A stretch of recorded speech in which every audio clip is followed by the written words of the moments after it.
of the Undergrad, an initiative of the Professional Development Avenue of the Rotaract Club of the Faculty of Medicine, University of Colombo. We extend a warm welcome to all Rotaractors and undergraduates who have joined us this evening, and we hope that the insights you gain today will enhance your student experience and make life in university just a little bit easier. As always, our aim is to equip you with the skill set that is crucial for academic success, while bridging the gap between teacher-centered school education and undergraduate learning, which is more student-centered. In our previous session, we had Professor Priyanjali Disoisa, who spoke to us about developing habits that empower us. And in the session before, we had Professor Saroj Jayasimha, who shared with us several valuable study techniques in his session titled Learn How to Learn. Today, we will be exploring a topic that has been requested by many of our participants, and it concerns a daunting part of our undergraduate lives that we both can and cannot do without. And if you haven't guessed it already, our talk today will be about exams. Exams are a bittersweet experience, bitter when you fail and ever so sweet when you succeed. And here at the Undergrad, we want to ensure that you taste the sweetness of success at every examination. And what better person to talk to us about acing exams than someone who has already aced their undergraduate career. Our guest speaker today graduated from the Colombo Medical Faculty with first-class honors, achieving distinctions in 10 of 13 subjects and 20 medals, including the award for Student of the Year of the University of Colombo. This all-rounder emerged first in the order of merit among medical undergraduates in the year 1996 and was awarded university colors for rugby. He has been awarded several President's Awards for research, the Award of Research Excellence of the University of Colombo, and the Graduate Scholarship of St. Hugh's College of the University of Oxford. The eminent personality I have introduced to you is none other than Professor Tershi Chan, consultant neurologist and professor in neurology of the Department of Clinical Medicine of the University of Colombo. Our talk today will be followed by a Q&A session, and so we request our participants today to submit their questions directly to the host via the chat function. And now, without further ado, I invite Professor Chang to commence his masterclass on how to ace your exams.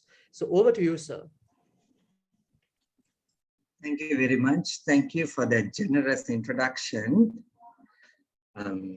Let me at the outset thank the Rotaract of the Faculty of Medicine, Colombo, for inviting me to talk today.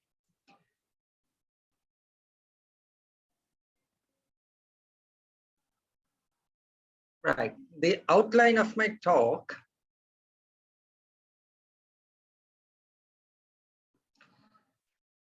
would be mainly fourfold to see basically how you would plan for an exam.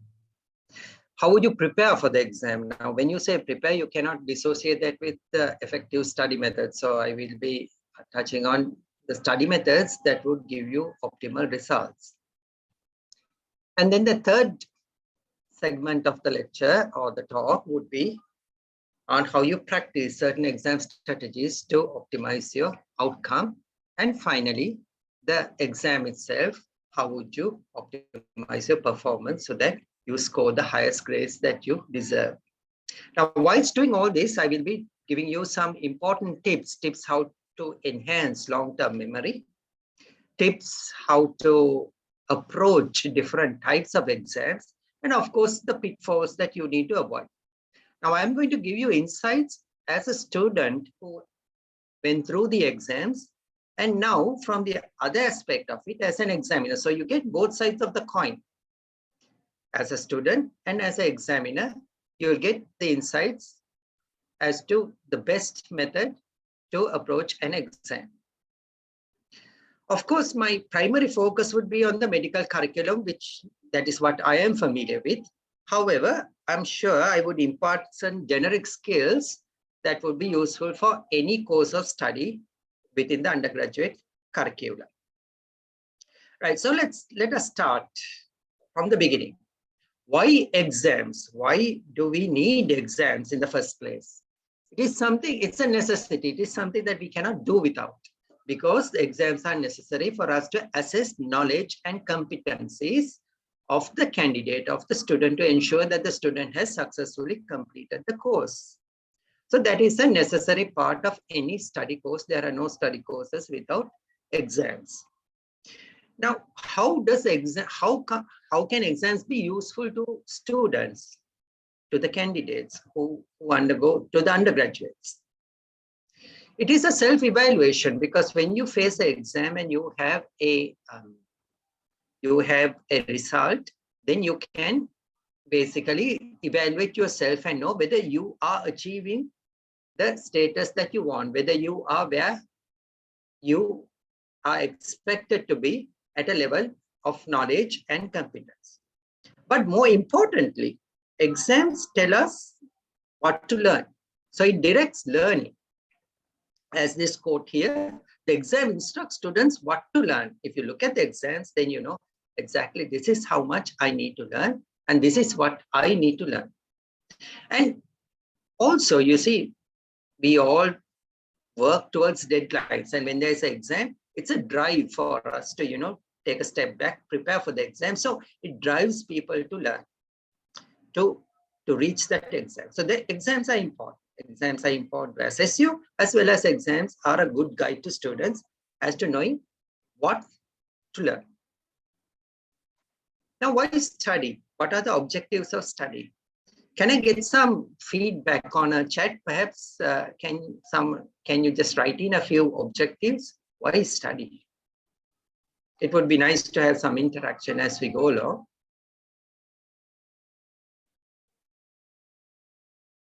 You can send me in the chat. Why study?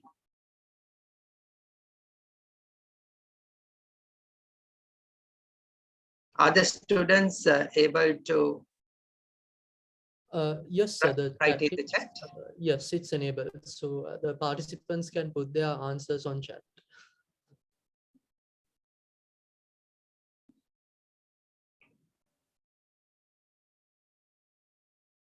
Okay, so we have a few things saying to understand concepts, to understand subject, to understand the curriculum,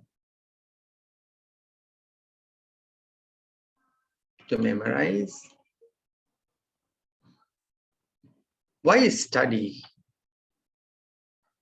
Because that is the crux of getting to the exam, to gain knowledge and use it to the benefit of society, to know the fact that is commonly expected, to apply, to explore.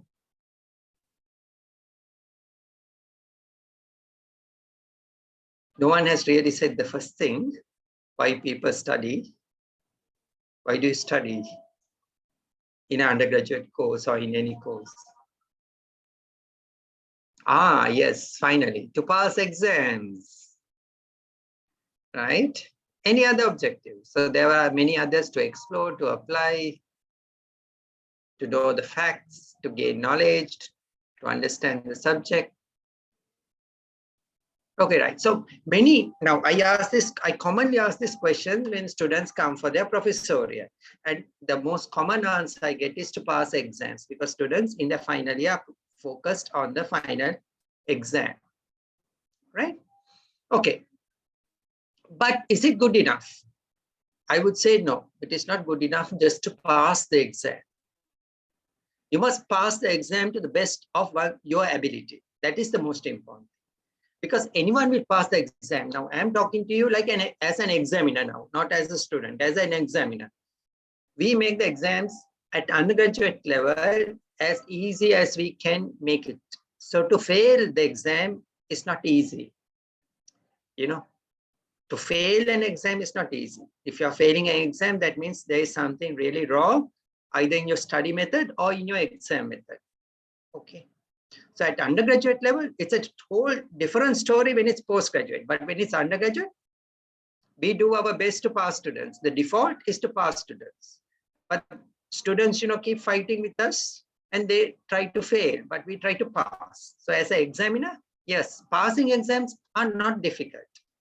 But what is difficult is to pass the exam to your best of your ability, right? Each one of you have a different potential, right? If someone has the potential to get a first class, a distinction, if you just pass, then that is useless, right? So your number one objective should be to pass the exam to the best of your ability, right? So if you are a first class person, if you're a distinction person, you need to get that. Otherwise, passing an exam for someone who should get a distinction is, as good as failing the exam, right? So that should be your number one objective. What is your number two objective? It is to acquire the knowledge, skills, and attitudes to be a competent intern medical officer. Now here, I'm relating it to the medical curriculum. But of course, if you're in another study course, say if you're doing science, then you can say to be a competent scientist, to be a competent architect, to be a competent teacher, whatever your final profession is going to be, that is where you want to get to at the end of the course, right? So now if you look at these two objectives, they are not mutually exclusive. Meaning, if you aim for the second objective, the first objective is achieved automatically. So what I'm trying to tell you is, as an examiner, what we evaluate in students is the second objective. And if you can do the second objective very well, so to achieve the second objective is what we do in the first objective, right? So these two are one and the same.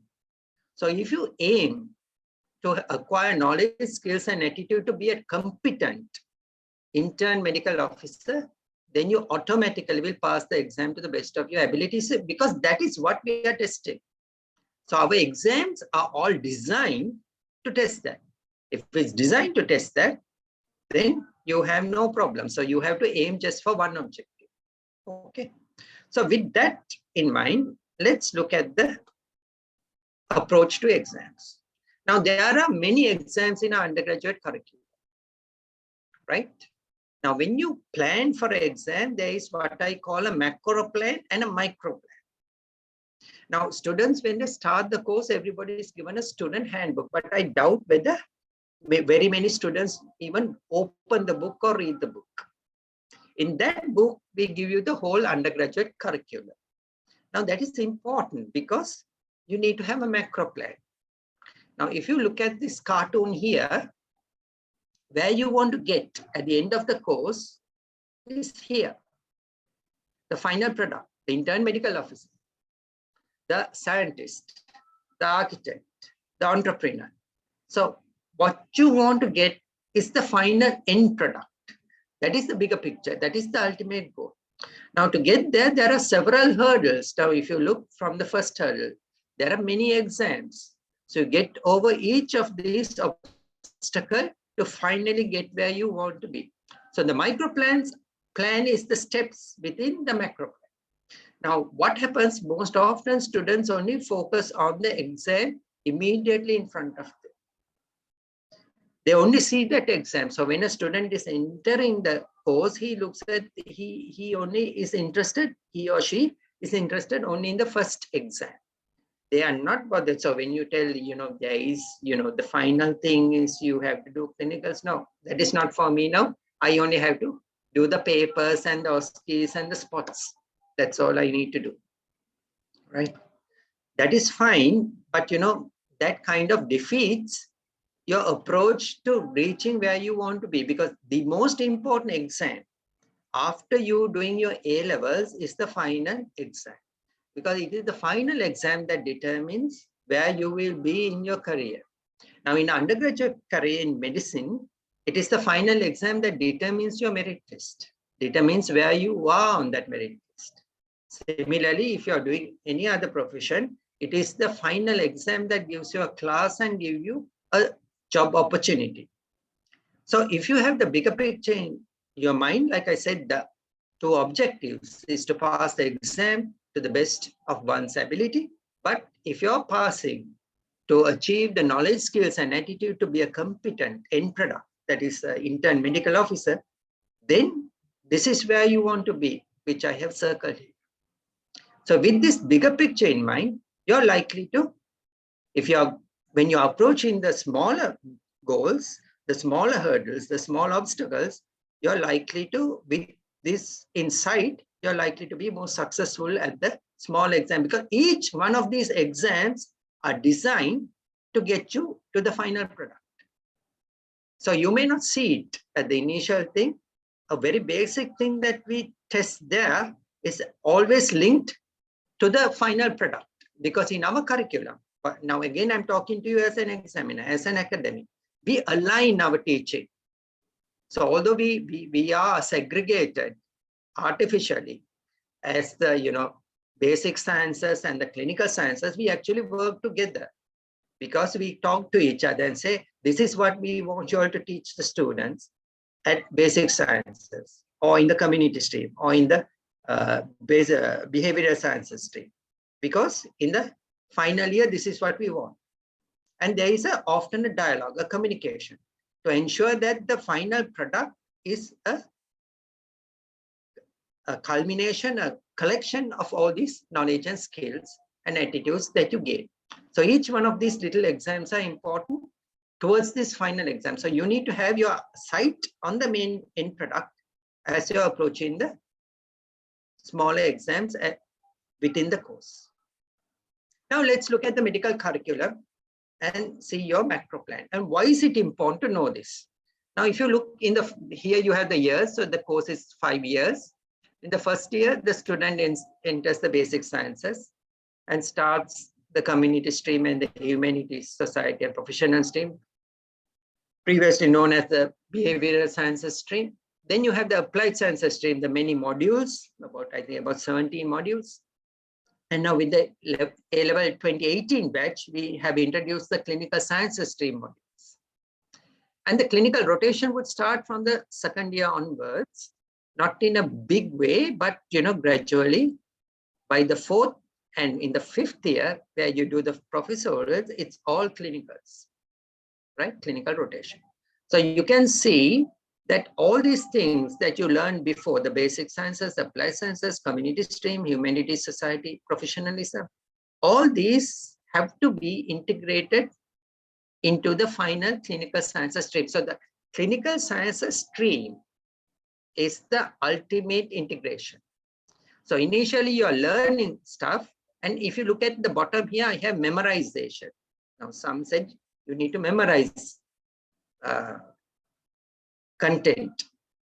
But as you can see, as you go through the course, you shift from memorization to application.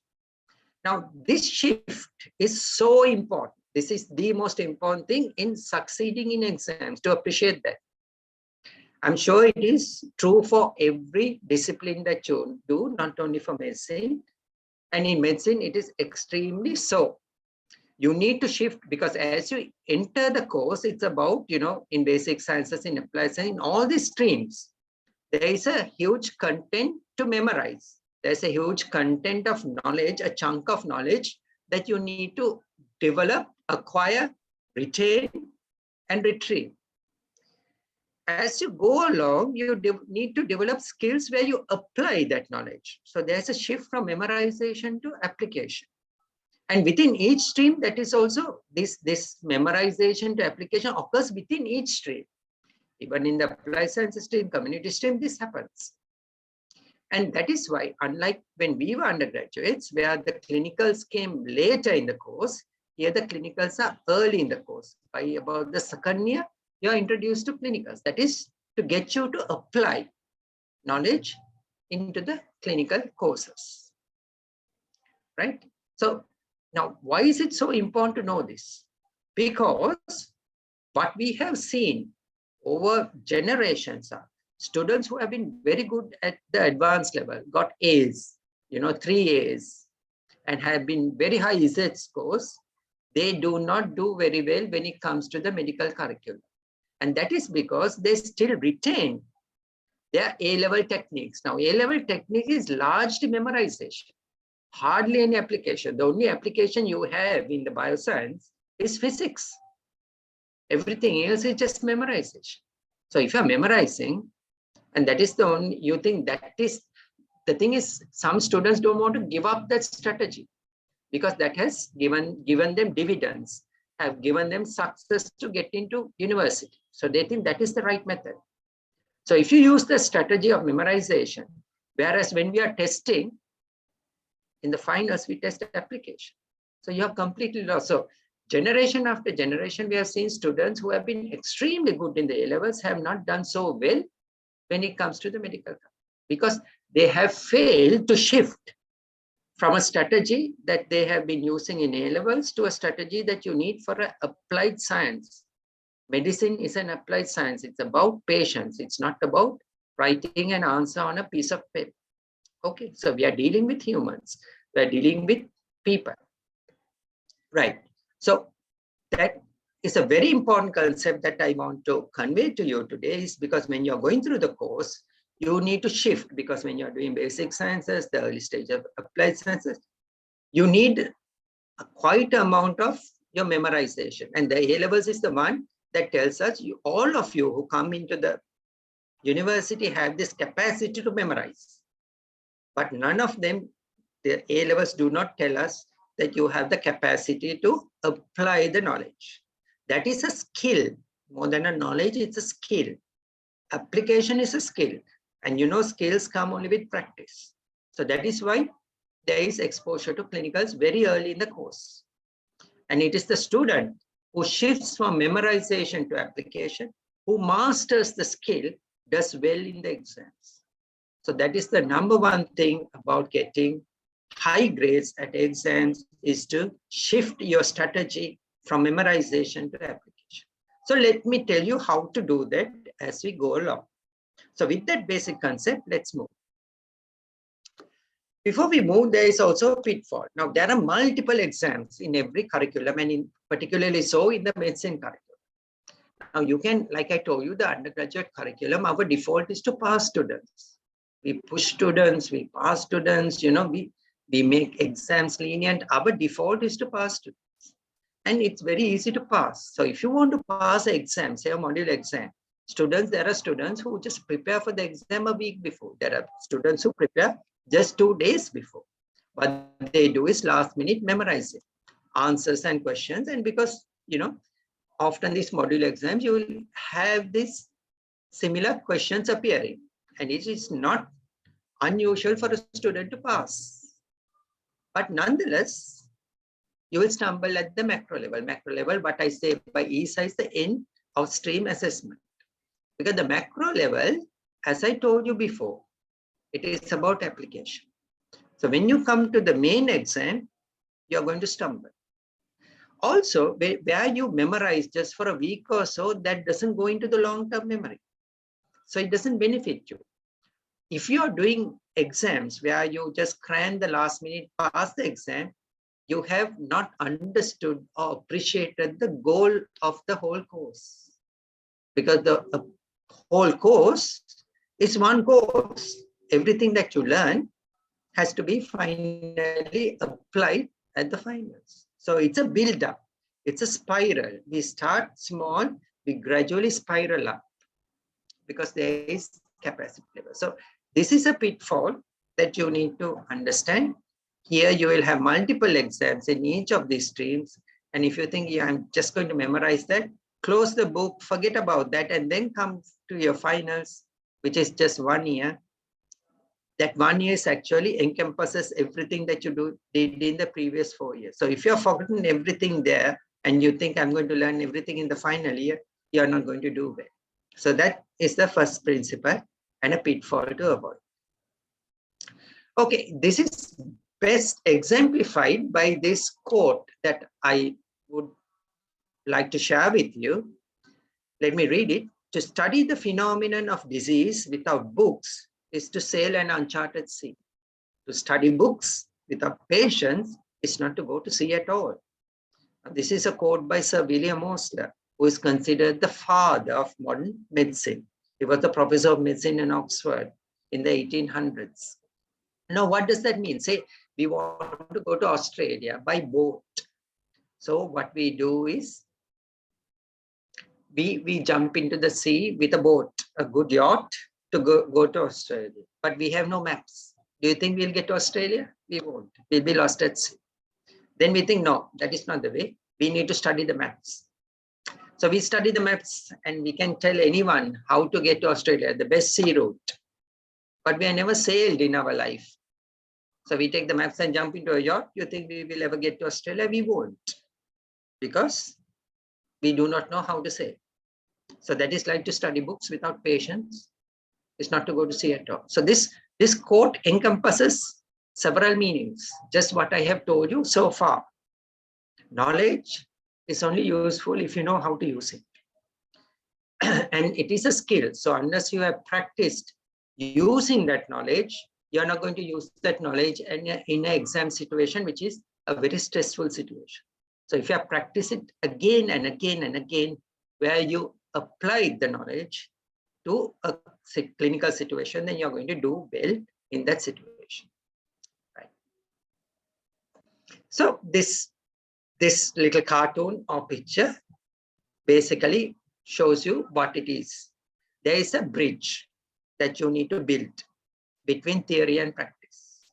And how well you build that bridge, how well you cross the bridge, is what we assess by exam. So if you know what the exam is evaluating and you prepare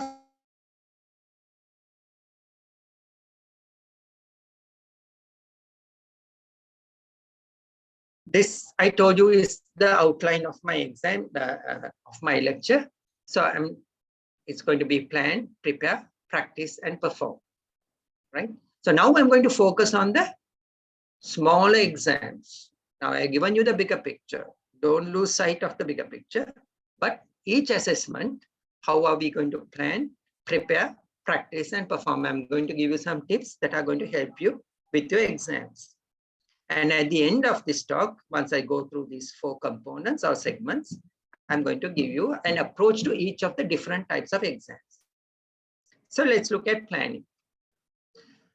Allow yourself adequate time for preparation. So don't wait till the last week or the last few days to prepare for the exam. So you must go and look at the schedule, the exam schedule, give yourself enough time. Then you need to identify what are the components of the exam that you have to face at the end of your module. Is it an MCQ exam? Is it an SCQ? OSCE or OSPE?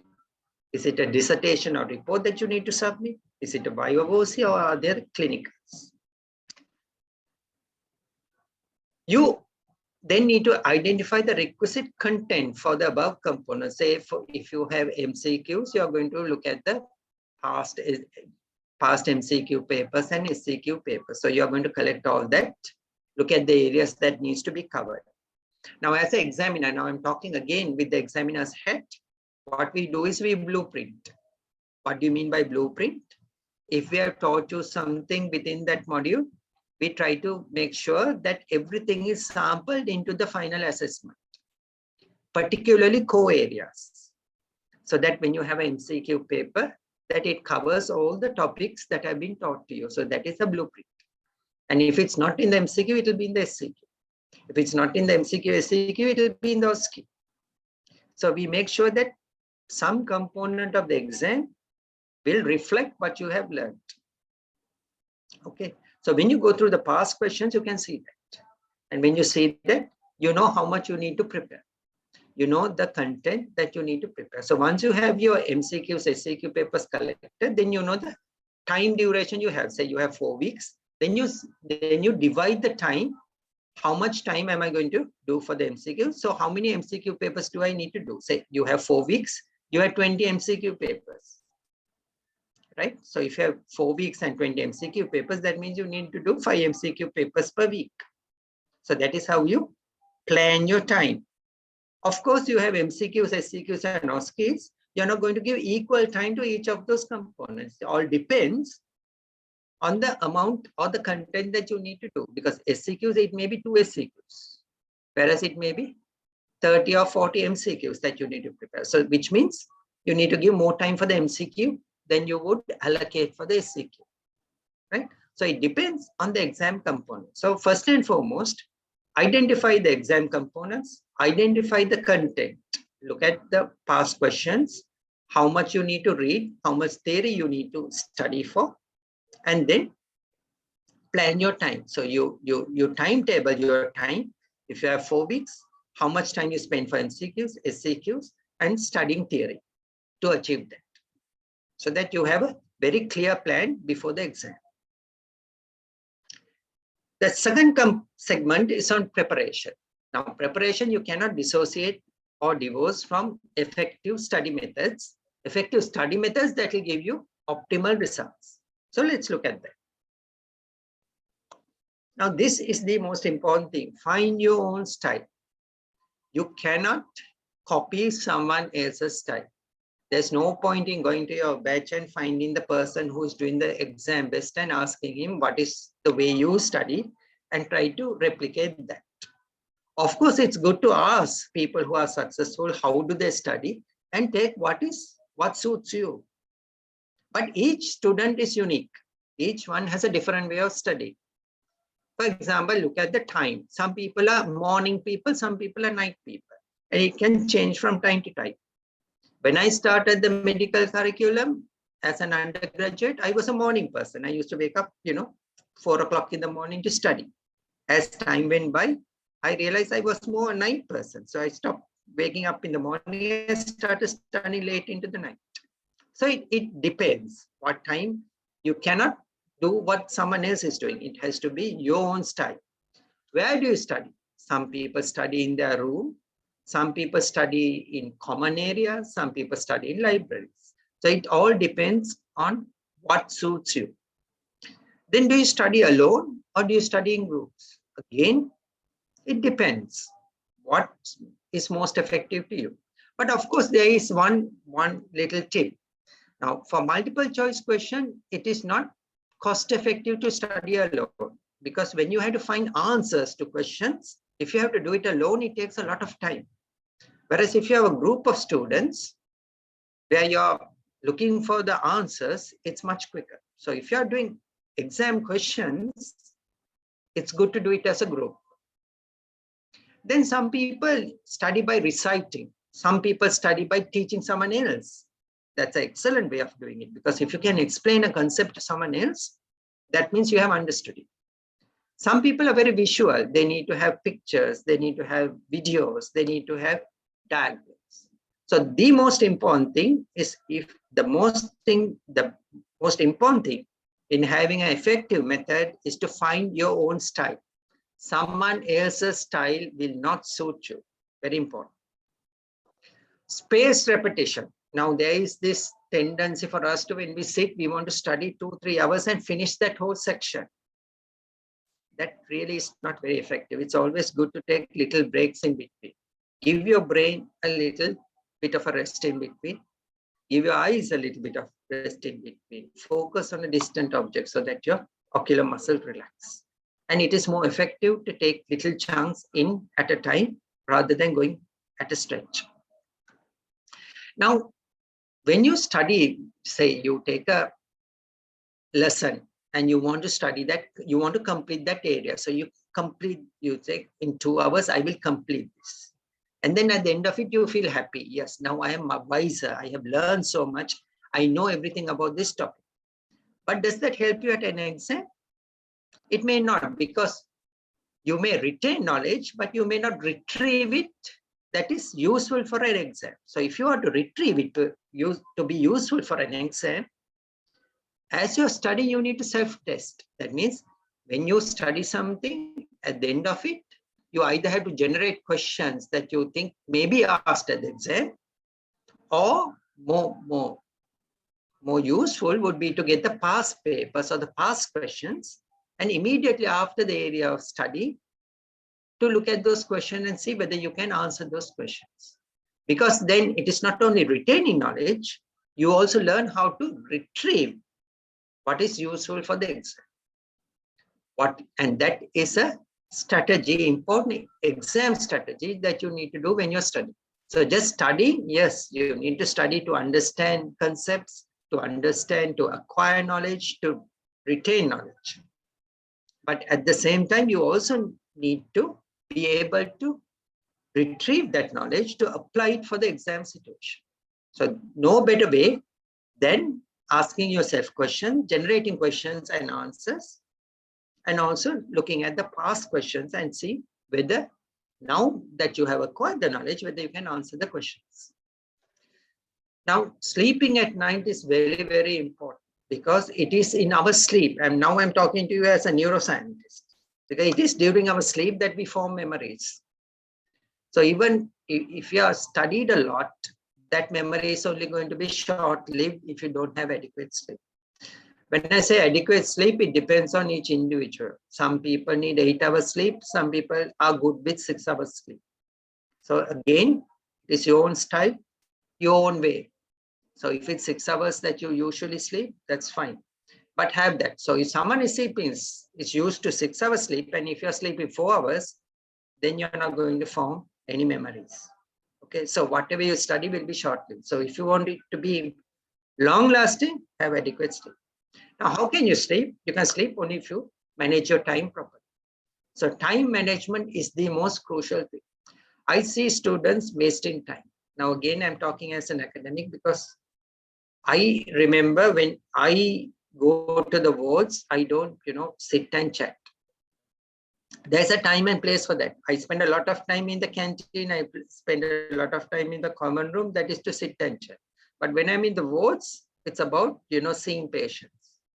If I finish seeing my patient, then I go to the emergency trolley and look at the medication. Look at the different procedures, right? You must optimize your time. If you're somewhere, optimize your time. I've seen students who loiter around waiting for someone to come and teach them something. You are adult learners.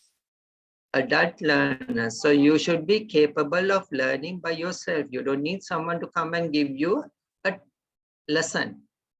That is the A-level strategy, where you're so used to tuition classes. You go to a class and you wait for the master to tell you something and then you write it down. That is an A-level mentality. So you need to move away with, I told you, in that whole curriculum, you need to shift from a memorizing sort of A-level mentality to an undergraduate university learning, which is self-learning. So if you're in that situation, if you're given the opportunity, learning material are your patients, the ward, the procedure. So get around, observe, listen, go through the tickets, see what's happening to patients, you learn a lot. So time management is important. So when you manage your time, so if every moment you're learning, then you are not pressed to, come and study what you should be learning in the ward. You don't have to come to the room and study. So it's like going to the sea and studying the books. When you're in the ward, you study the patients. When you're in the room, you study the books. Now, I also see students coming to the ward, they're seated in the ward and they're studying the books. Right? So that's completely, incongruous. It's like going to the library, right, and studying a cardiac murmur. I can guarantee you, however much you keep a stat on the book, you're not going to hear the murmur. You can read about it, but you can keep the stat on the book, you're not going to hear the murmur. So you need to, when you're in the ward, you can look at the patient's precodium, you won't be reading anything about the murmur. So you must know where and what you're doing. And use time with precision, use time as premium. So when you do that, you'll have enough time to sleep. Because what happens is students waste a lot of time either scrolling on the phone, on social media, and then they want to study everything that they have to do in the ward, they study in the library, which is ineffective to start off with. And then you waste a lot of time because you don't have time.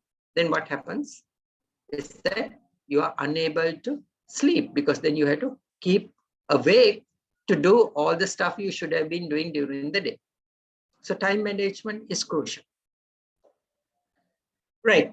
Now, this is an important topic, tips to enhance long-term memory. Now, there are 3 strategies that we use in study and learning, right? So there are 3 types of learners.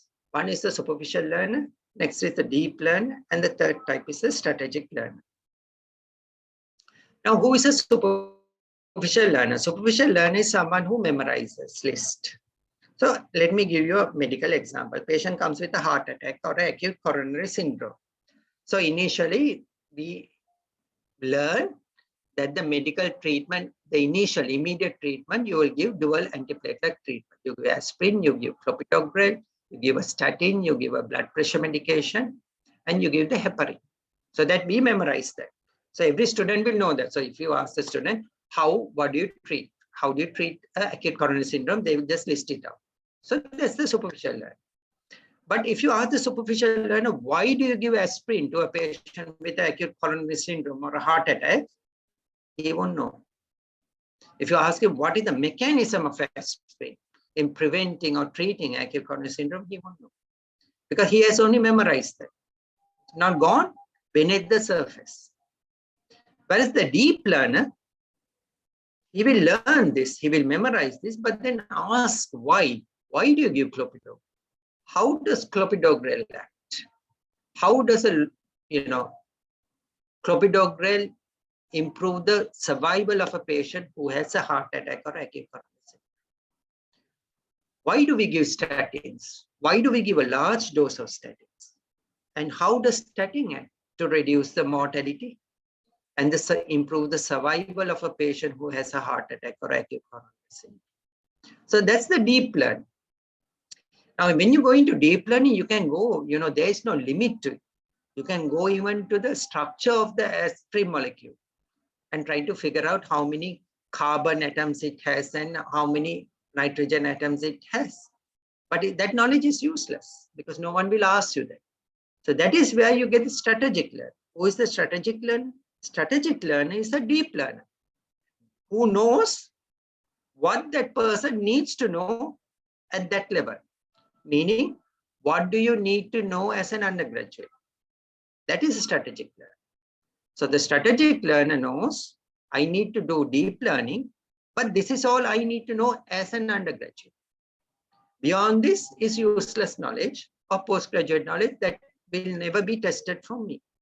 So that the strategic learner has enough time and knows how much to learn deep. So superficial learning is not good enough. Deep learning is essential, but don't get lost in deep learning because you can get lost. There is no end to it because the syllabus is so vast. So you need to know how much do I need to know as an undergraduate. So how do you figure out? How do you know how much do I need to know as an undergraduate? It's by keeping your eyes and ears open during the ward round. Because in the ward round, you can hear doctors, the consultants discussing with the registrars, the house officers, and so on. You also will figure this out by the questions that it's been asked of you during the ward round. You will also figure this out during your assessment at different levels, right? So when you have MCQs, SCQs, there are certain areas that keep tested again and again because these are core areas. So then you are a strategic learner, you know how far you need to go in depth of a subject. So important, be a strategic learner, don't be a superficial learner or a deep learner. You can use mnemonics. Mnemonics, there's another slide. I will tell you what mnemonics are. Use mnemonics effectively. Chunk and store information. That's a strategy we use to store information that we can retain and retrieve. Now, what do you mean by chunking? Now, those who have done the neurology module with me will know about how I use classifications. I always say classification should be simple and pragmatic. Simple so that you can remember it, pragmatic that you can apply it to the patient in front of you or the situation that you are faced with. Okay. So when you classify things, now for example, if I am to learn all the causes of a neuropathy and I, memorize the list, I'm likely to forget it. In a few days, weeks, I'm likely to forget. But if I classify it, now I say, okay, new causes of neuropathy. There are inherited causes, there are acquired causes. Under the acquired causes, there are toxins like alcohol.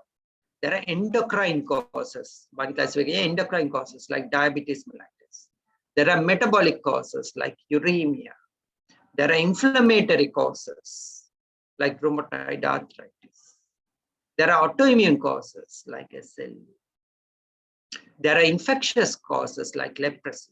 So if I classify into large groups, I'm more likely to remember it rather than a whole list, because you're likely to forget those lists. So chunk and store, I will show you another way, a slide on that, in enhancing your long-term memory. Learning context. If you're learning in isolation, you're likely to forget it. Now let's take the example of the COVID virus. Now, if you look at the SARS-CoV-2 virus, and if you're supposed to learn the structure of the virus, you'll be learning about the spike protein and so on. So you just need to memorize this. But if you just memorize it, you are going to forget it in just a few minutes.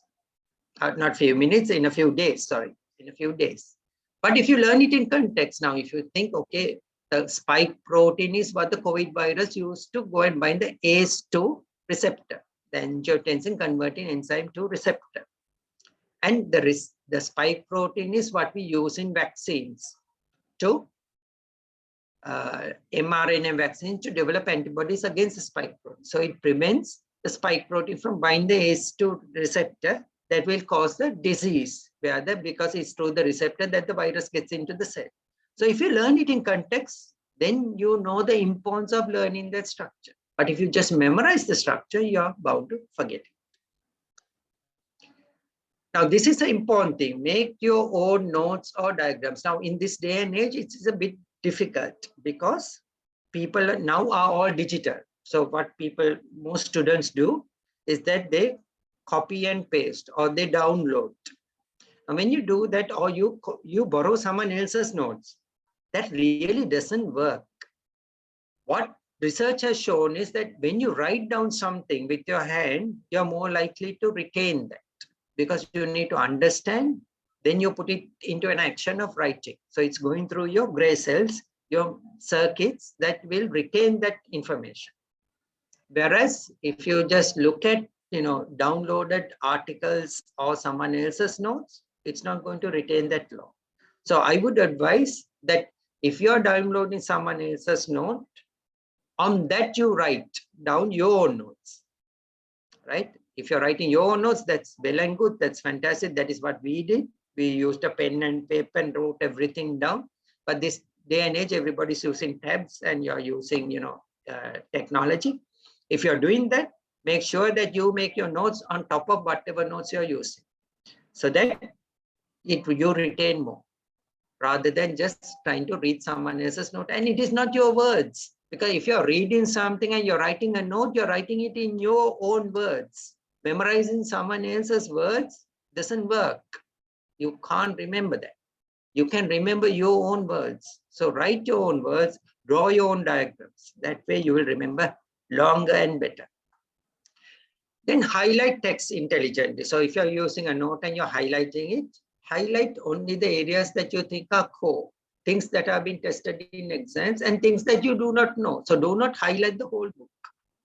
I see some students who highlights the whole page. So what's the point in highlighting? You highlight only the ones that you do not know, or the ones that you think is very important, right? Once you study, you know it. So then it's very sparing that you need to highlight, right? So you highlight what is important, the core areas. Now, making your own notes and highlighting intelligently is very important. Why? Because it allows you to revise fast, what I call speed revise. So you don't have to read the whole note.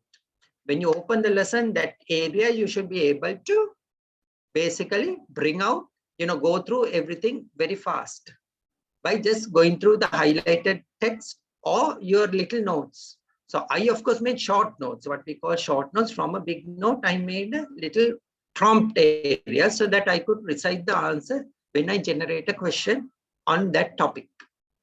So that is called speed revise. And important to boost confidence. Now, the thing is, that is the donut theory. Now, when students study, they will study 80% of content. They are unable to study 20% because of lack of time. But they focus on what they have not studied. So that would impair your confidence. So when you are studying, always boost your confidence. Say, I have studied the core areas. Feel good about it. So the more confident you are, the more likely you will retrieve information, rather than just studying and feeling, I have missed out. I could not study this area. Don't worry about that, because You see, even if you have studied 80% of the areas and you run out of time, if you are actually a strategic learner, you have actually studied the most important areas. And often the 20% you did not study will not be tested because you are a strategic learner. So that is why I started out saying you need to be a strategic learner, knowing exactly what the exam will be testing. And if you have done that deep learning, then always tell yourself, I have studied, I know it, and I shall do very well at the exam. That confidence is very important to retrieve information. Because if you go with a low level of confidence, then you don't retrieve, you are unable to retrieve the information you already actually have. So have confidence. It is like, Muhammad Ali, the greatest boxer. When he goes to the ring, he says, I'm the greatest. I shall win today. That's what you do. So when you go for an exam, say, I'm going to win today because I have prepared. Of course, you can't do that if you haven't prepared. If you haven't studied, you can't say, I'm the greatest, I'm going to win today, right? And then there's this technique of revising at spaced intervals. Now, if you study something today, revise it in 1 day. Revise that same thing in 1 week. Do speed revision and do the speed revision again in 1 month. When you do 1 day, 1 week, 1 month, you retain it much longer. Right. So this is an example of what I said was a mnemonic. These are, this is a memory device. When you use this as a device, now, for example, spikes protocol in breaking sensitive news. So S is for the setting, P is for the perception, I is for the invitation, K is for knowledge, E is for emotions and empathic response, and S is for strategy and summary. And it basically explains what each one of those are. So if you remember the spikes, then you know the steps that you need to go through when you're breaking sensitive news to a patient.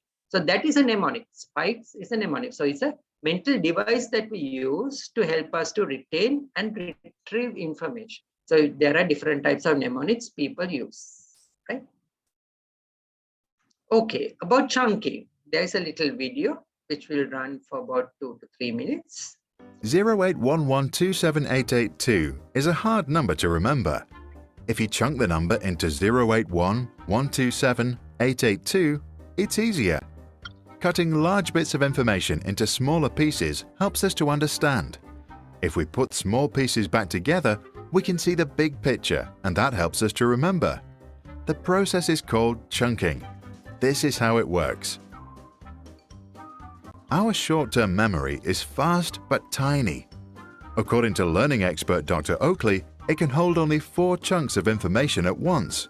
So when new inputs arrive, it has 2 ways to pick them up. First, it can overwrite and forget what it has to make space for new information. Or it can use mental effort to move a chunk from the working memory into the long-term memory, where it can be stored and remembered later. This is why it's almost impossible to recall 9 digits like 081127882. There is simply not enough space. Once chunked, there is. There are several ways to chunk. You can break a larger piece into smaller bits, identify patterns, or group pieces to see the larger picture. Once a chunk is created, you can use deliberate practice to move it into your long-term memory where it connects with existing experiences. Now it can be stored for years and, if regularly used, accessed without much mental effort. To make this transfer more effective, it helps to add context, which acts like memory superglue. Great instructors always try to give you the big picture before going into detail. If you study by yourself, you can skim through your textbook first by reading chapter headlines. Learning facts without understanding the big picture is pretty useless, as we will forget what we have learned very fast. Professional piano teachers first show their students the entire song so they understand the mood. Then they ask their students to practice one measure at a time. Once the part has been learned and the neural connections in the brain have been built, then students go on to the next measure. After all chunks can be played separately, they are combined until the entire piece is connected. Now the student can play the piece with less mental effort. Chunking also helps to understand complex topics, say trade between China and India. First, study China. the people, the culture, and the economy. Then summarize and put what you learned in your own simple language. Repeat the process for India. Then study trade itself, the mechanics, benefits, and problems. Again, simplify to form an underlying idea. At the end, you might just have summarized several books onto one napkin. Try chunking next time you feel the limits of your working memory. Just like how clever restaurants chunk their menus into starters, mains, and desserts with 3 to 4 options each. With chunking, it's easy to compare our options and make a decision. If you like our videos, 08. Right. So now we come to our third segment, which is practice, how you practice exam strategies. First and foremost is study the exam format. You must know what is being tested. How you formulate strategies for each of the format, because the strategy for MCQ is different to a strategy to a SCQ. And then you need to test and perfect the strategy.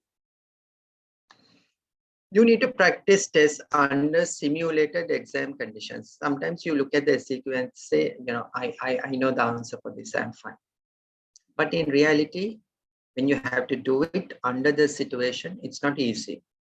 Now, for example, if you have a SCQ of about 5 to 6 SCQs in a paper going over 3 hours, if you have not done that over 3 hours writing, first and foremost is, can you write for 3 hours in one go? Can you concentrate for 3 hours? So unless you do it under a simulated condition, under time conditions, it's very important to do it under time conditions. So if you are doing MCQs, do it under time conditions so that you simulate the real thing, right? You can finish it sooner, but you get an idea how fast or slow you are, how capable you are to concentrate for the given time, how capable you are to write physically. It's not easy because people have forgotten how to write. Do past papers. It's very important to get past paper at least for the last 5 years. So when you do past papers,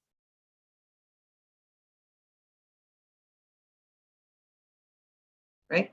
So you do past papers in the last 5 years or 10 years. You don't need to do more than that because things outdate. And from these past papers, you are able to recognize patterns and core areas, because when you go through these past papers, you will realize that the same questions, the same areas are being asked again and again, because then you realize that's a core area. For example, you will see the question of dengue management. Almost every year, there is a question about dengue management. Or every 3 years, there's a question on leptospirosis. Okay. And every 3 or 4 years, there's a question about stroke management. So you recognize certain patterns, you recognize core areas, because that then tells you exactly what you need to study. It also tells you what are your deficient areas. If those are your deficient areas and those are the areas that are being tested, an intelligent student will go back and strengthen those weak areas. So it's important to look at the past questions over the 5-10 years. And then as you get good at it, at recognizing patterns and core areas, you will be even able to predict possible questions. So sometimes you may not be able to predict exactly the 5 SCQs you're going to get in the next exam, but at least you will have a pool of about 10 to 15 SCQs from which you think a question will come and you can prepare for those SCQs. So it is important to look at the past papers and be tuned with current trends. Now, we are in a pandemic. There is COVID going around. So it would be silly not to prepare for a question in COVID, because you know the question, there will be a question in COVID.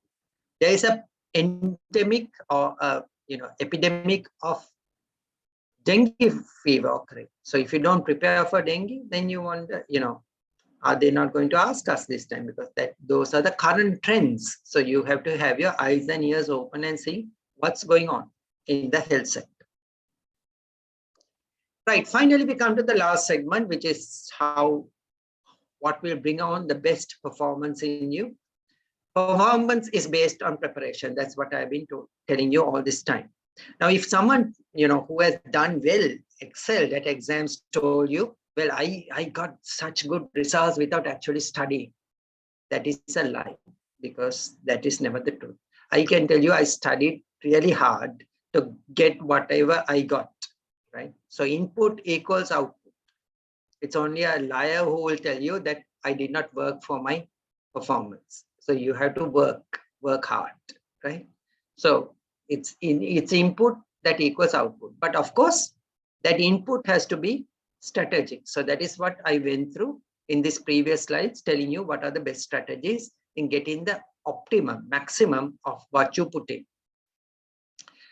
Confidence boosts performance. Now your confidence comes with preparation. So if you are prepared well, then your confidence comes.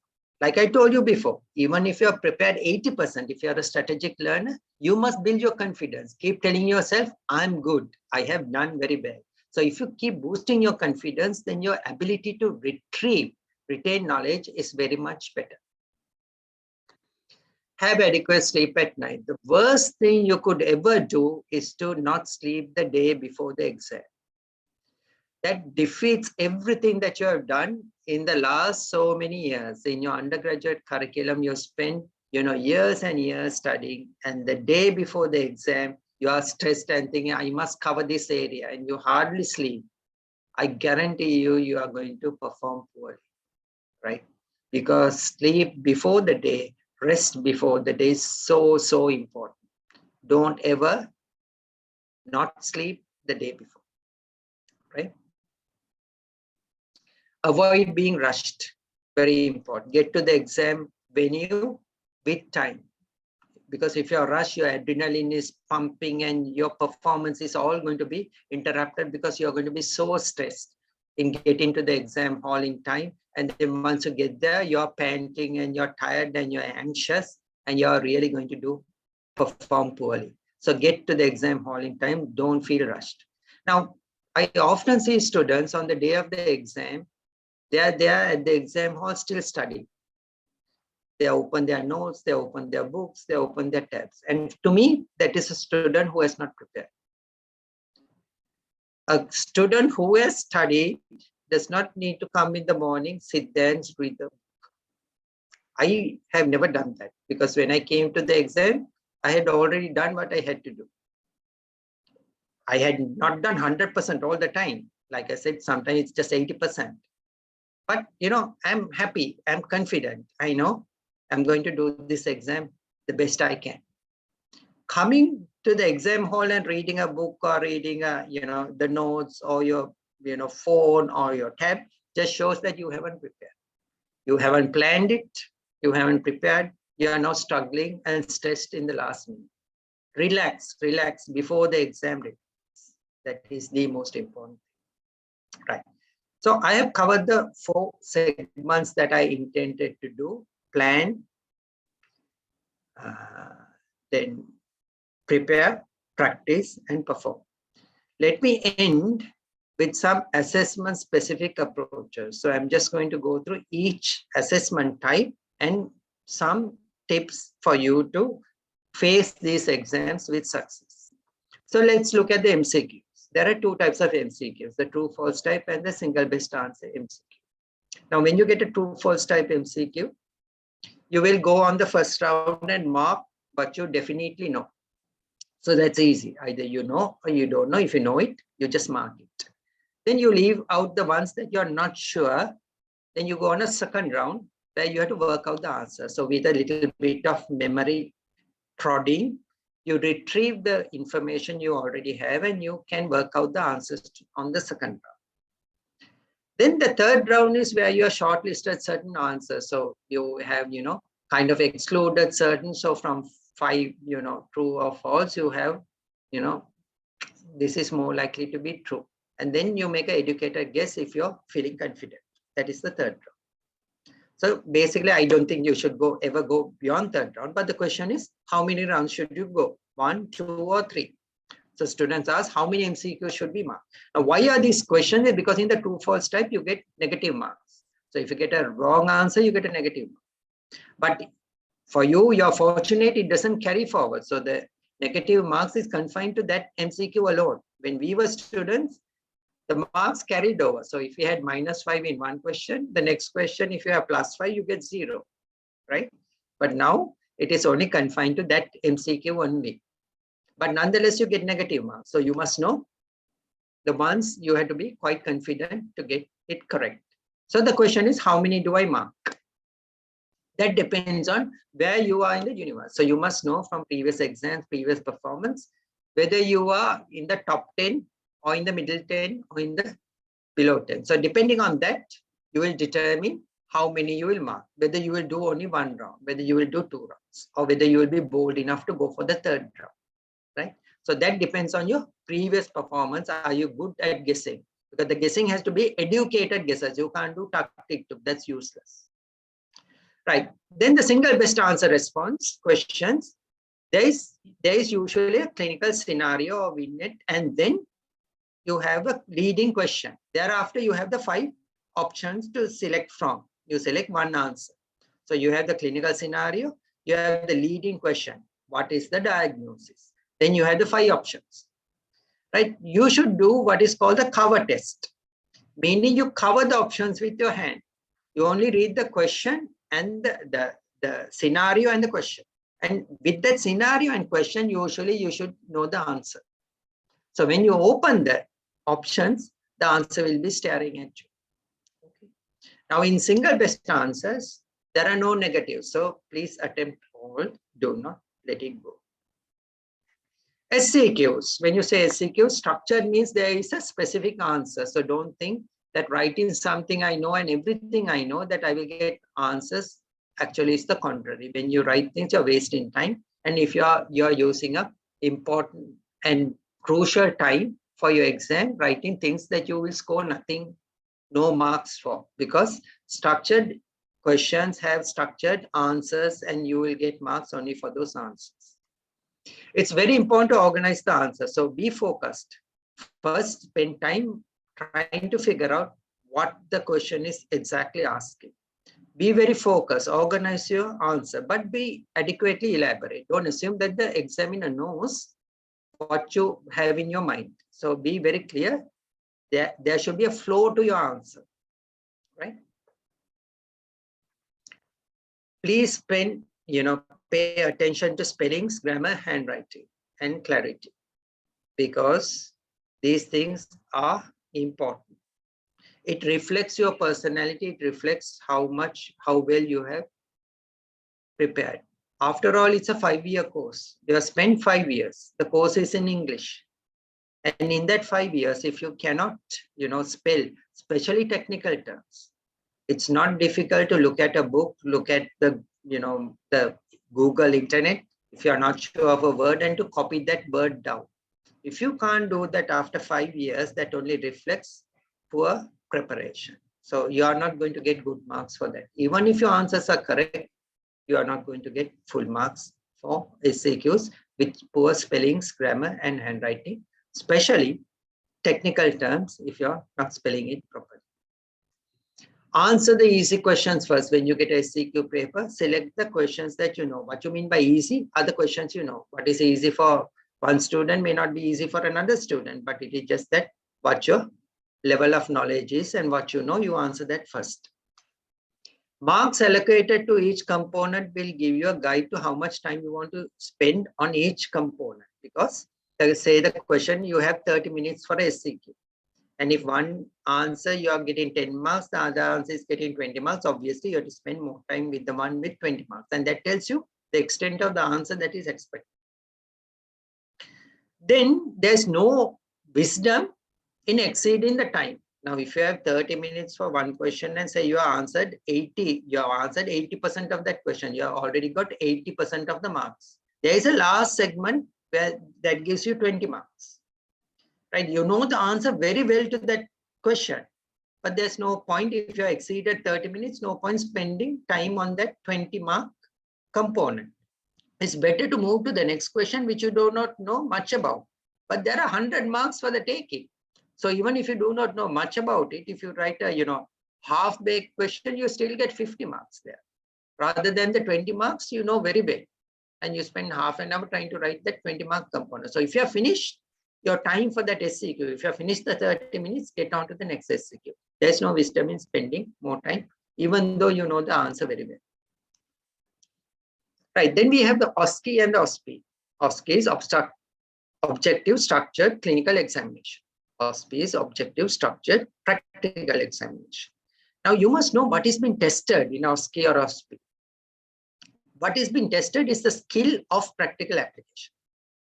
It is not knowledge, it is about practical application. So that is what you have to prepare for. Visual recognition, you might be given an instrument and asked, what is this? How do you use this? Right? You may be given a picture and asked to, or a snake, to recognize a snake, a dead snake, right? So that is visual recognition. Then you may be given certain investigations, there or pictures or videos of physical science, data of patients' investigations, results for you to interpret. Reading investigation, you may be given a CT scan, an MRI scan to read, or an ECG. Then there are stations where there are communication skills, where you have to communicate. Then performing procedures, CPR. Now there's no point, this is a skill. So in a skill, if you go and just study how to do CPR, you know 100%. If someone asks you how to do a CPR, you can explain. But if you're given a mannequin and asked to do it, you do not know how to do it. So it's a skill. A skill comes through only practice, right? Of course, to do the skill, you need the background knowledge. But the background knowledge alone is not going to ensure that you know how to do the skill. It is, it's like swimming. It's like cycling. You can study everything about swimming, but if you're thrown into the water, can you swim? You can't unless you have practice. So a skill is something that you have to practice. That is what I told you initially. Application of knowledge is the skill. So unless you practice, you're not going to get there. Binura? Yes, sir. I'm exceeding time. Is that all right? I will need another 10 minutes. That is fine, sir. You can continue. Right. Okay.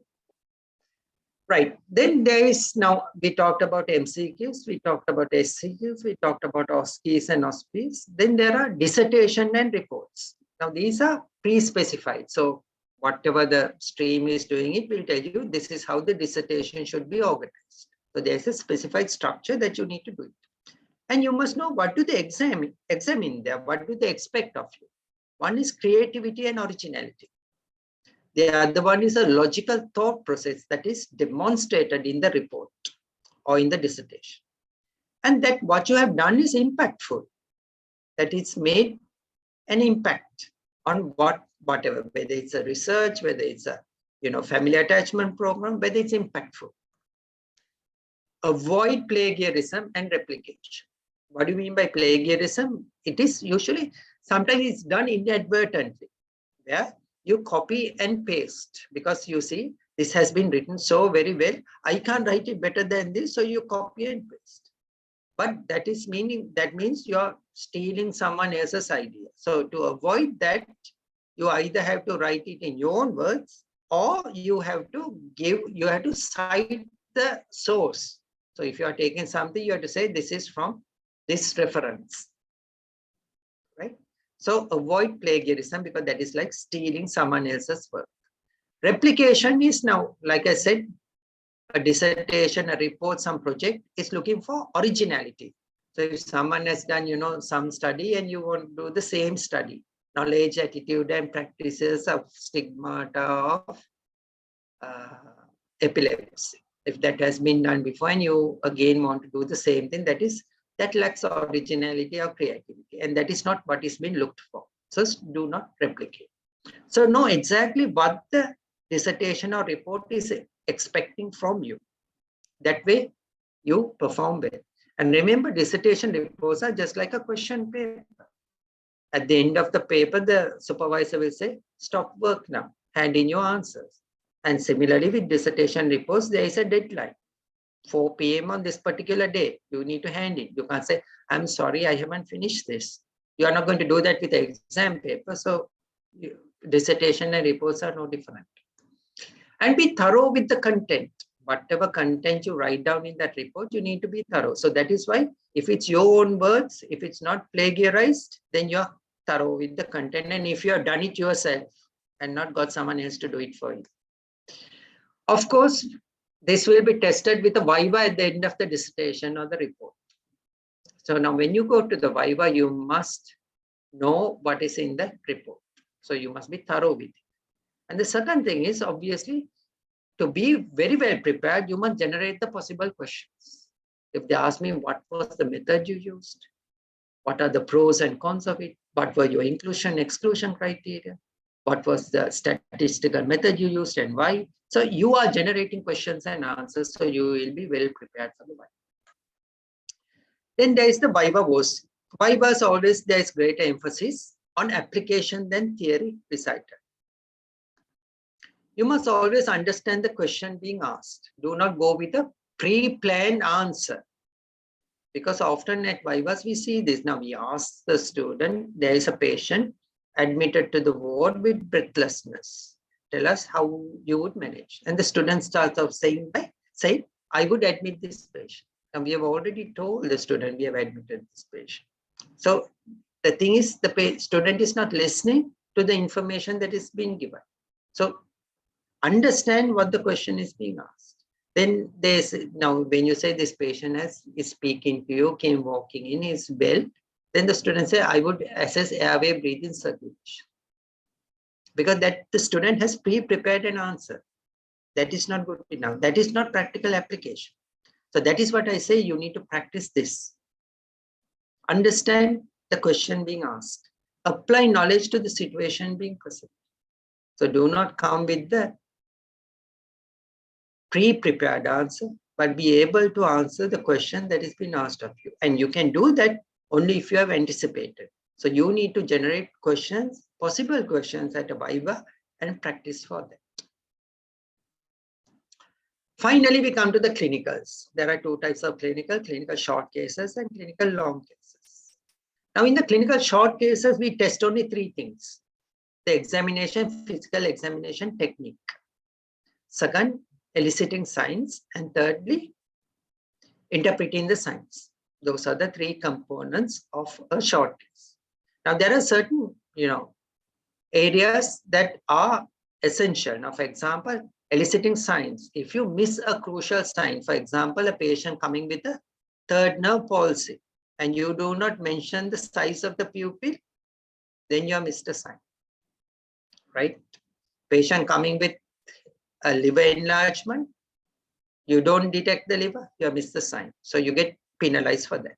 Similarly, if you make up signs, a patient comes with a mitral regurgitation murmur, you say there is also aortic stenosis murmur, then again you get marked up.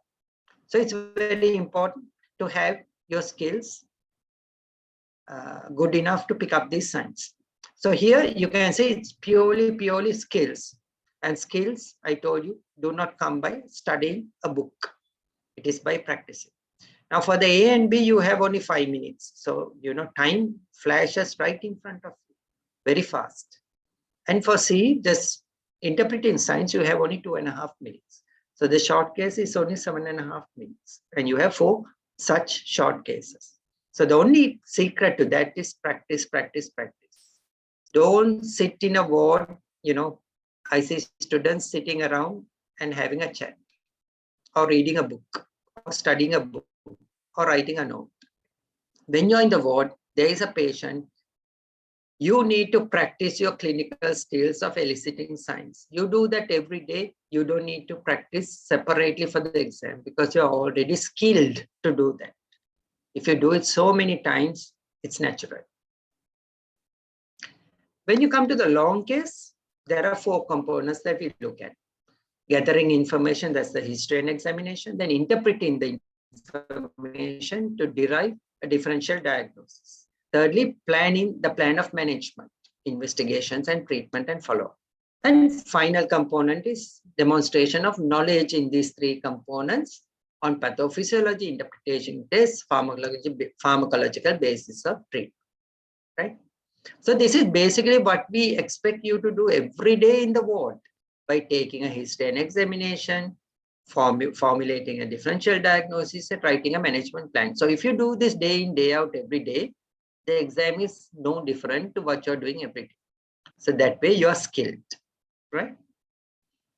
You have 40 minutes with the patient and 20 minutes with 2 examiners. So sometimes one examiner might go through the 20 minutes, or sometimes we divide time. So 10 minutes, 10 minutes, or sometimes 15 minutes, 5 minutes. So it depends. Presentation skills matter. It's how you present yourself, how you organize your thoughts, and how you give it in a very professional, mature way. Then, being lacking confidence. So come with full of confidence. You can do that if you are prepared adequately. So again, prepare adequately means practice, practice, practice. This is a skill. There is no point in memorizing the questions and the answers, right? Pitfalls. This is the last slide that I want to share with you. Pitfalls in exams. The biggest pitfall is if you do not adapt the preparation and performance strategies appropriate to the assessment. Now, if you are going and studying your clinicals in a library, that means you completely lost the plot, because you think you can memorize question and answers for a clinical scenario. It's not going to work. And if you study knowledge, you just study knowledge, and it's knowledge, say you know everything about heart failure. But when you see a patient, if you cannot elicit that history, if you cannot elicit the physical signs and come to the conclusion of a heart failure, then all that knowledge of heart failure is useless. And then if you have memorized the questions, possible questions and answers in heart failure, still it's useless, because you have not recognized the physical signs in the patient and concluded that it is a heart failure. Right? So these are pitfalls in not recognizing that first picture I showed you, not recognizing that you need to bridge the gap between theory and application. When you come for the final, it is about application. Obviously, to apply, you need to have knowledge, and that is what you have been doing all the formative years. You are gathering information, gathering knowledge. And as you are doing that, you don't wait till the last to practice the skill of application. You are doing it at every stage, right? Then this is the most fearsome thing, is being biased by leaked information. Now, during the final exams, students, especially in the hostels, they will come and say, the student who goes before you, you ask, what are the cases you saw? So you say, I saw a patient with a hepatosplenomegaly. What were the questions the examiner asked? That's fair enough to ask, so that you know what are the questions and you prepare with the answers. But of course, there are, students who will come and say, the man with the brown hair and the green sarong had an enlarged liver. Okay. So now that goes into your head, and the next day you go for the exam. And you examine the abdomen the way you have learned, and you find 2 palatable kidneys. And you know this is a polycystic kidney disease. But the examiner asks you, so what have you found? And the human brain is such that you can't get away from that, because you have seen now a green sarong in the man, and you've seen his hair is brown. So you say, he has hepatomegaly, even though you have found the 2 kidneys, because that is the human mind. It gets biased by information. Right? So that sort of information, keep away from. Keep your eyes and ears closed from that, because that will bias 5 years of training. And then you're going to completely lose it, because someone is trying to leak you what patient has what. And you don't even know whether that person, the previous one telling you this person has a hepatomegaly, whether he has actually missed the palatable kidneys, whereas which you have found. And he has thought that the kidney is actually the liver.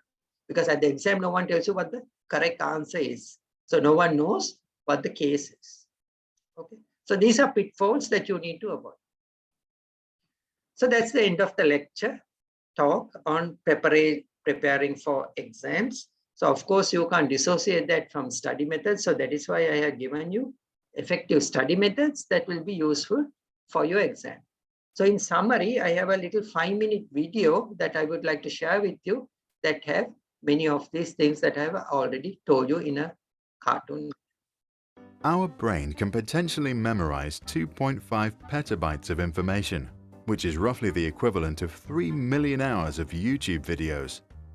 In order to use some of that staggering capacity a little more effectively when you learn, Here are some tips that are based on widely accepted research by neuroscientists and learning experts.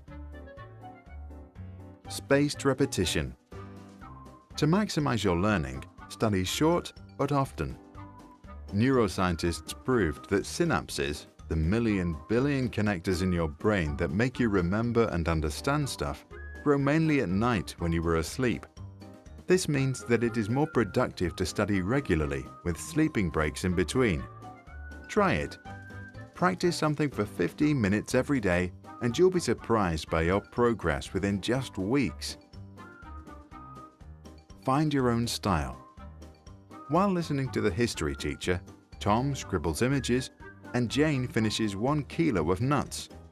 Some enjoy watching videos over reading books, others study with friends, and some like sitting in silence among a million books. Everybody is different. Good night's sleep.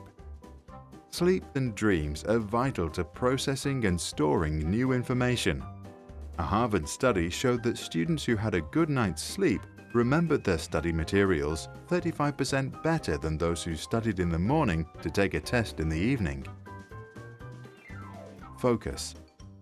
If you tend to procrastinate, which means that you tend to switch from doing something hard like studying maths to something easy like browsing the web, protect yourself from distraction. One way of doing this is to shut down your mobile phone or go to a quiet place like a library. Pomodoro technique. Set a timer to 25 minutes when you focus entirely on your studies. When the timer rings, relax for 5 minutes. If you want to continue, just set the timer again. The small breaks in between are relaxing and motivating to keep going. Hard stuff first. Do the things that are difficult first, because if you are like most people, you have the strongest willpower in the morning. Once you are done with the hard stuff, you will feel better for the rest of the day and probably more motivated to get other things done. Exercise, meditate, and converse. There are few activities proven to grow your brain. However, physical exercise, regular meditation, and good conversations apparently do exactly that. They lead to the creation of new neurons inside your brain and therefore grow its potential. Go places. You can create deeper memories of a subject by learning in a richer environment that offers more visual clues. In an experiment, 2 groups of students had to remember random words. One group changed the classroom while studying, the other didn't. The group that studied in 2 different rooms, one was small and windowless, the other big and bright, was 40% more likely to recall the words later. Take fun seriously. Whatever it is, find a fun way to practice. Modern learning science believes that positive emotions are very important for increasing your learning potential. So do yourself a favor and have a good time. Space your studies. In order to remember things for a longer time, repeat the material in spaced intervals. Facts or vocabularies, for example, are best learned if you review them the first time 1 to 2 days after the initial study, and then again after 1 week and after 1 month. 30% read, 70% recite. If you have 1 hour to learn to recite a poem or prepare for a speech, spend 20 minutes of the time on studying the text and 40 minutes on practicing to recite. This ratio usually leads to the best results. In the case of an emergency, put a glass of water next to you. Take a sip whenever you lose it. Instant self-test. After you study, finish up with a quick quiz.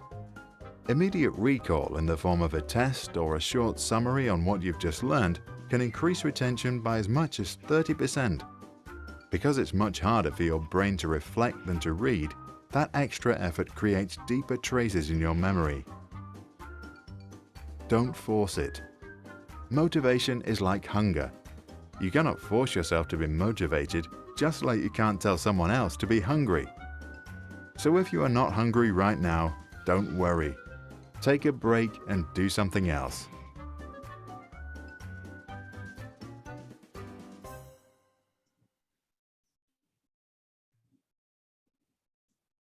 Okay, I'm done. Okay, I would like to thank Prof. Tershi Chang for that extremely insightful talk. I think we gathered several useful tips on how to ace our exams. So now we would now be moving on to the Q&A session.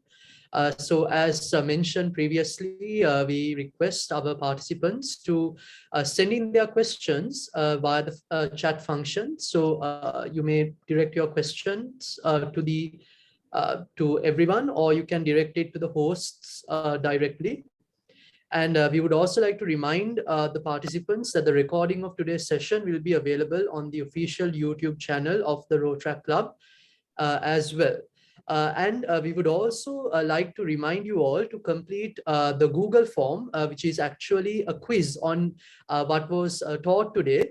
And it is essential to complete this quiz in order to receive the certificate of participation, which will be provided at the end of all the sessions of the undergrad. So we will now take your questions. Sir, we have already received 2 questions. So I will summarize the first question. So a lot of us have moved from physical notes to various note-taking apps on our tablets. So this person wants to know whether these electronic notes are as effective as pen and paper. So, but that is basically the question. So what are your thoughts on that, sir? And very interesting, because there have been a lot of studies on this, looking at people's retention of memory based on whether they write down or whether they just read text. I suppose we are moving into a paperless era, so most students will be using tabs. It is all right if you write with a pen on the tab, but most important thing is make your own notes on a note. Now, for example, now during my lectures, I share my slides.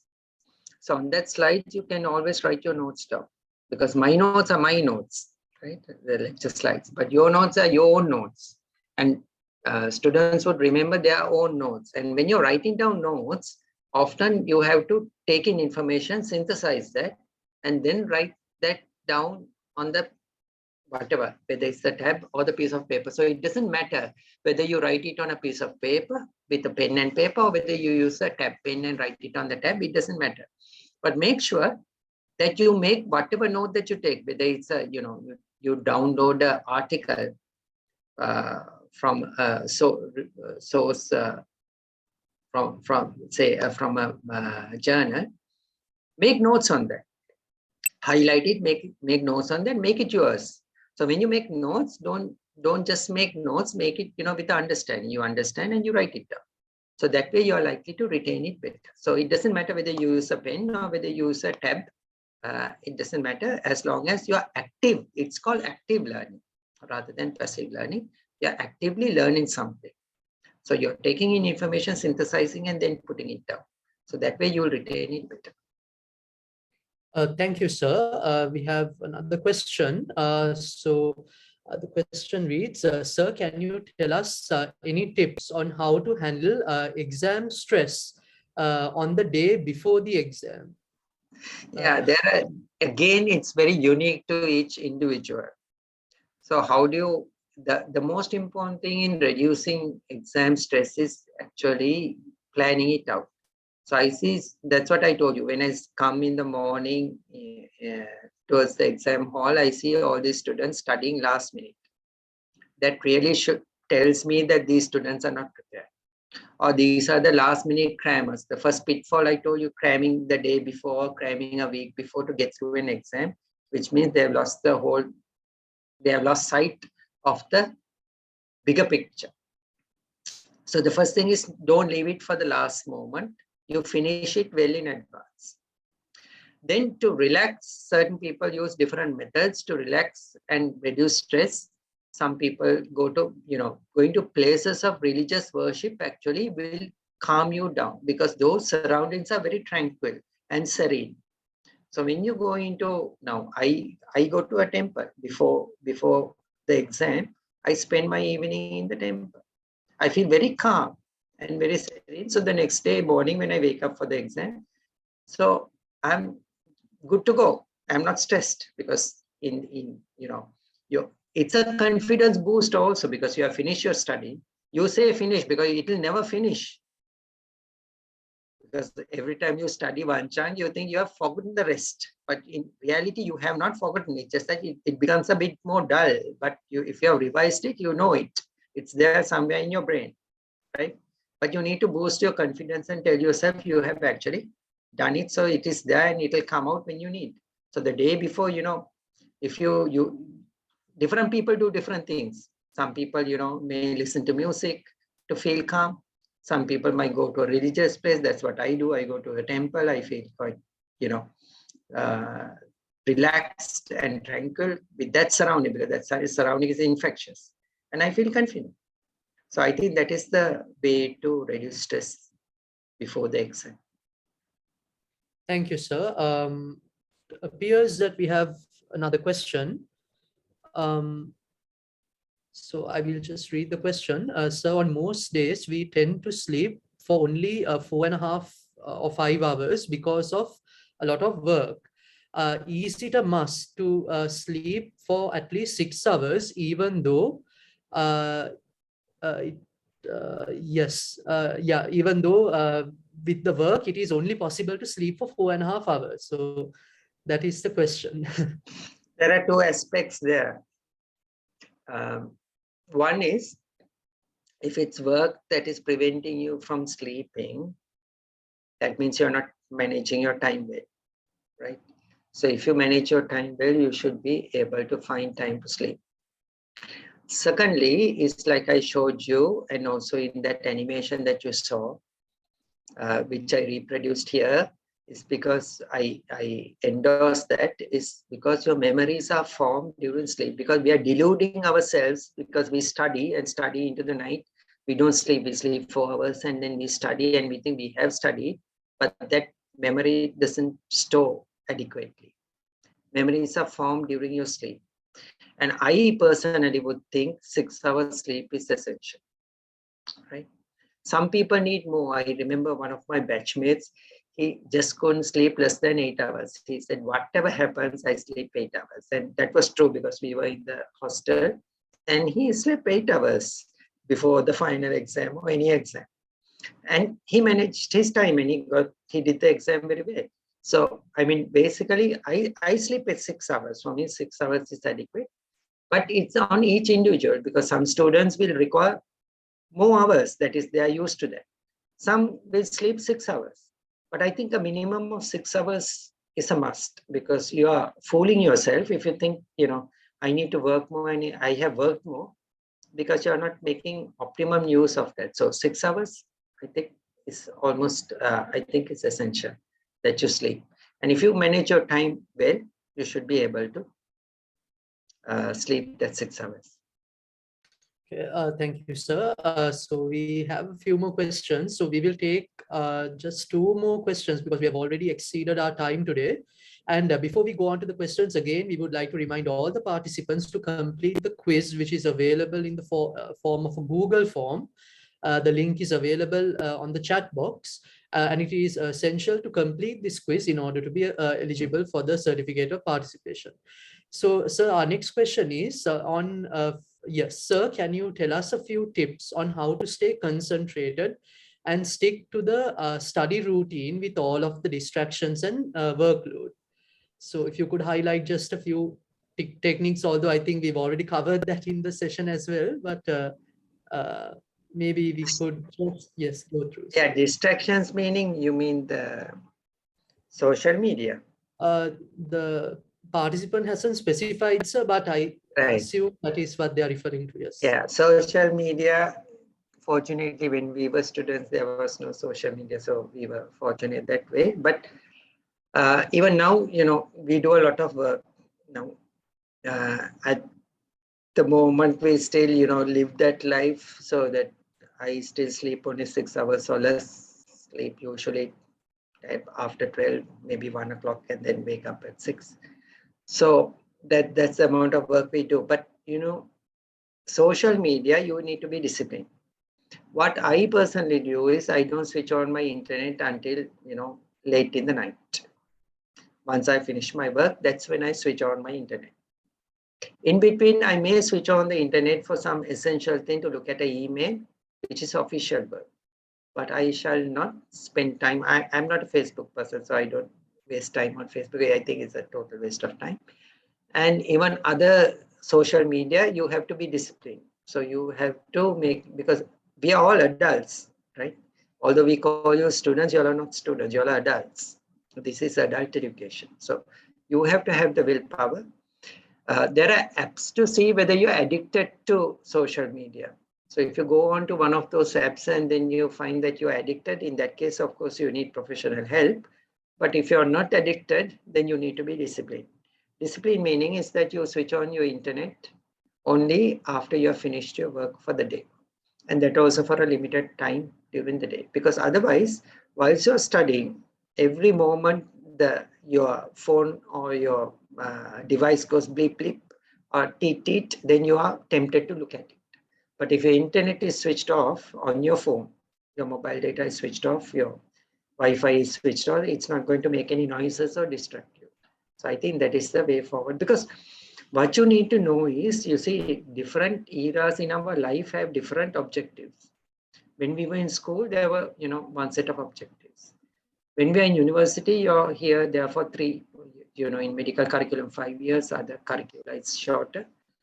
But that there is an objective there. You look at it, you are there for a certain purpose. And you need to give that priority. That doesn't mean you're a, completely nerd that you study all the time. No, we had excellent fun. That's why in that video, when you're having fun, you really have fun. You enjoy yourself, you enjoy yourself. You have to have that balance, life balance.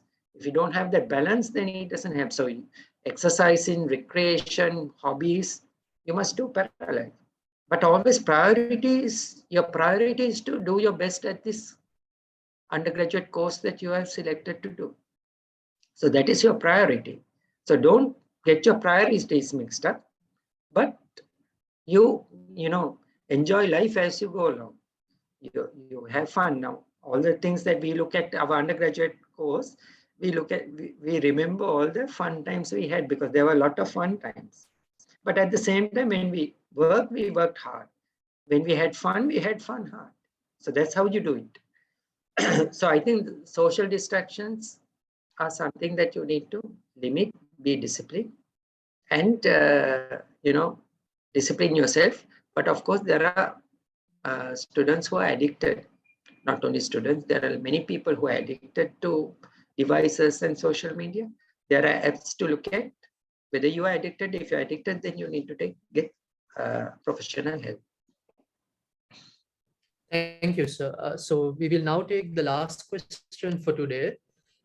Sir, the question reads, Sir, there are lots of notes, lecture notes, ward round notes, and also textbooks.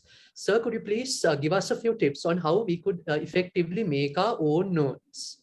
So, yes, this is the question, sir. Right. There are many ways.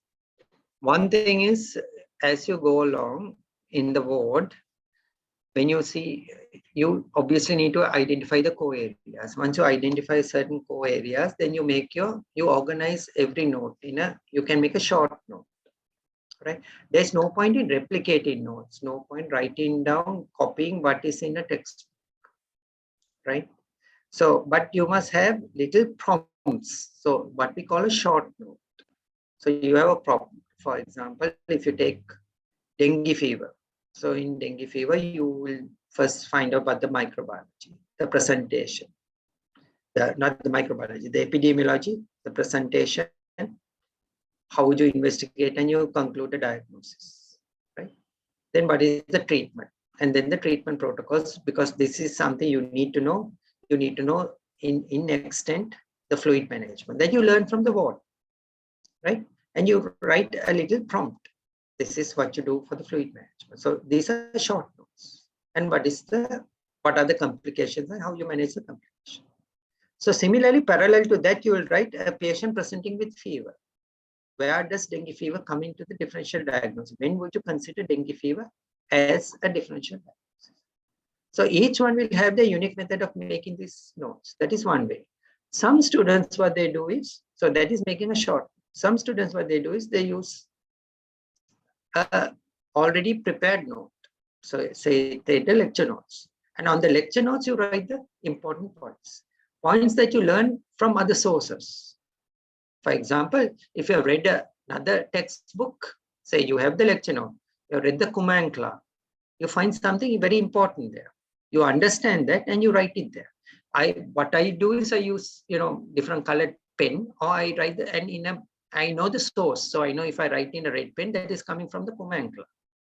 If I write something in blue, I know it's coming from the Davidson. So I have a color code. Or you can, make a, in parentheses, you can write KC. So, it's Kumankla, right? If it's from a lecture or lecturer has told you on a word round, then you put WR, word round. So you know the source, and you're enriched whatever lecture note you have. So you can have a starting point where you can write your own note, or you can take a photocopy of the textbook itself, where you can take the page and add on to that.